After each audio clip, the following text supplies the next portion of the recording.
So I've been feeling more like up and down and pretty well like today. Not like cycling, that's what I'm trying to get across. That my moods are more like one state.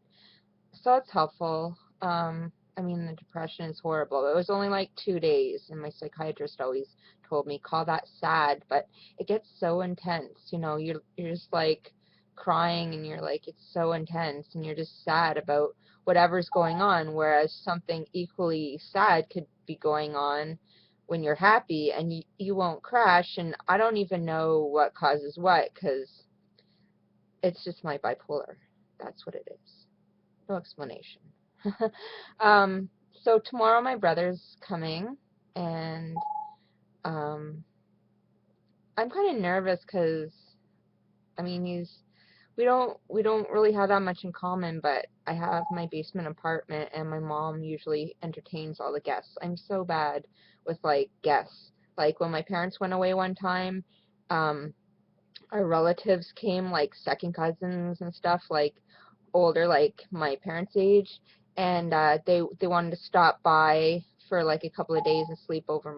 My parents were away, and I said okay, but can you handle your own food? Because I'm like I can't handle cooking for people. Like I guess that's the bad thing when I don't have like friends and family and stuff. Like I cook myself. My parents cook themselves. I have my little kitchen downstairs and everything. So maybe it's not good because I don't have like confidence and all that stuff. And I never know how I'm going to be feeling, and I'm just nervous about everything. So I'm really awkward in like social situations. And yeah, I have social anxiety disorder among other disorders. So I'm thinking that I'll probably just do what I normally do, spend a lot of time by myself in my basement apartment. I have to do a bit of food shopping tomorrow, so that'll be okay. But I hope that I'm feeling the way that I'm feeling now, because today I came up from my down a couple of days ago. So I'm kind of hoping that tomorrow will be kind of the same thing. And I know that my therapist and I were talking this week about like how I hold things in and stuff, so that there's like no conflict. I just let everybody, like win a fight, or I just walk away. But at the same time, like I know it's really good to be calm and this and that on the outside, but the problem with that is if you're not calm on the inside, then it kind of defeats the purpose, right? So I kind of um I mean, I have a team. That's one thing about people with mental health issues. We need to be able to have people who we feel comfortable with, who can validate us, who we can talk to. I have friends on Twitter. I have my best friend who's away right now, so she's not online. So I miss her, and but I have my team as well, and I can access them, like pop them off messages 24/7 to my worker. And sometimes we don't see eye to eye, but we can usually work things out.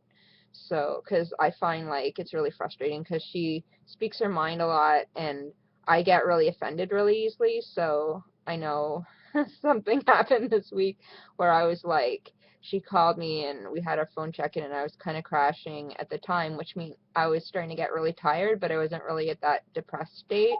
So I was just like, yeah, okay, I agree with everything you're saying. And then after about an hour after the call, I was like, hey, wait a minute. I don't agree with what she said about like whatever, like me spending my money on organics when I I'm on disability and stuff like that, and like, well, I don't smoke. I don't spend it on anything else. But I mean, I was just trying to say, like, I don't like it when people judge me at all. So I'm trying to spend money on healthy things, and my living situation, I pay rent, but like I do get some money, and I'm trying to be really healthy. I do cheat on my health diet, my blood type diet sometimes. I'm just trying my best. I know what my therapist says about me trying to be all healthy, but you have to be healthy on the outside, like mood wise, not just on the inside what you feed your body. And I totally believe that too. And sometimes I believe I overcompensate on eating healthy things and this and that. Well, I do cheat, so it's not like I do it all the time, but just because I can control that, and I can't really control my anxiety and outside situations. But I think that my big model is kind of like Betty White. She's like 89 now, maybe 90, I don't know. And I heard her say one time she ate McDonald's. She ate fast food, so I'm like going around like telling people she can walk around unaided and she's doing so well and she's working and she's like 89 years old. So I could just eat junk food too and be great. But no, it's her attitude, right? So you have to have one or the other at least. So um so I'm trying, but I always do seem to have a positive attitude. Like I do, like when I'm on here with my positive attitude, it's true. Even when I'm depressed, I'm like, okay, I can be positive. I don't have to stress myself out about this. I can just rest. If I need to sleep, I can sleep. I keep joking how I'm retired. I can't work. I can't even volunteer at this point. But at the same time, I'm grateful for everything that I'm given. I'm grateful to have the means to get the things that I can get. I'm grateful to have a roof over my head. I'm grateful to be able to have my cats and to afford them.